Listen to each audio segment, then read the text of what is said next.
Filler slab दरअसल में एक ऑल्टरनेटिव तरीका है स्लैब को कास्ट करने का।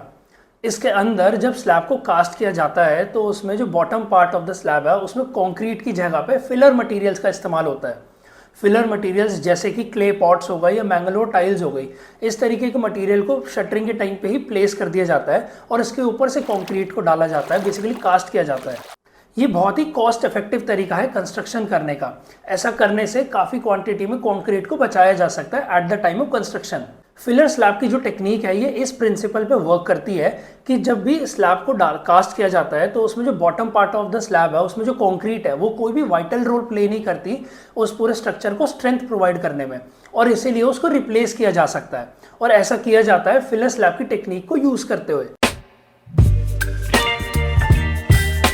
इस बात को अगर हम स्ट्रक्चरली देखें तो जैसे कोई स्लैब है उसको कास्ट किया गया है तो उसके अंदर एक न्यूट्रल एक्सिस है, बेसिकली उसकी एक इमेजिनरी लाइन है जो सेंटर से जा रही है।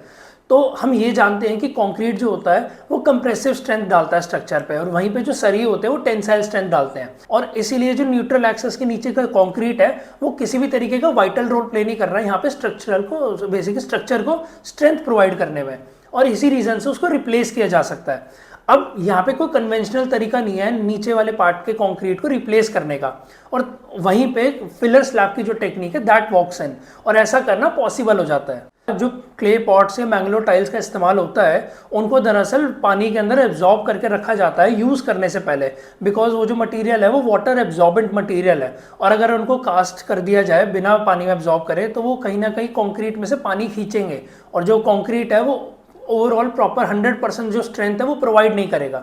ऐसा ध्यान रखना भी ज़रूरी है कि जो क्ले पॉट्स है वो कहीं भी जो सरिये उनके टच में ना आ जाए, फिजिकल कांटेक्ट में ना आ जाए। अगर ऐसा होता है तो वो जो सरिये हैं वो प्रोन हो जाएंगे रस्टिंग वगैरह के। ऑल दो जो फिलर स्लैब है इसके एडवांटेजेस भी कई सारी है। अब जैसे कि जो फिलर स्लैब कास्ट होती है तो वो काफ़ी लाइट वेट होती है, specially in comparison to the conventional slab जिसके अंदर कॉन्क्रीट ही इस्तेमाल हुई है। इसके अलावा अगर जो फिलर स्लैब है ये रूम को भी ठंडा रखती है because of the filler materials in the slab. अब स्पेशली इस तरीके की स्लैब को अगर टॉप फ्लोर में कास्ट किया जाए जहाँ पे जो सनलाइट है वो डायरेक्टली जो छत है उसके ऊपर पड़ रही है तो अंदर जो रूम है उसको ये काफ़ी हद तक ठंडा रखती है। फिलर स्लैब की जो टेक्निक है इसको दरअसल पॉपुलराइज किया गया था इंडिया के अंदर by Indo British architect Laurie Baker, specially in Kerala. उन्होंने अपने भी जब घर को कंस्ट्रक्ट किया था तो जिसके अंदर भी उन्होंने इस तरीके की जो स्लैब है उसको कास्ट किया था। इस तरीके की स्लैब जिन घरों में इस्तेमाल होती है तो उनको यूजुअली बेकर मॉडल होम भी कहा जाता है।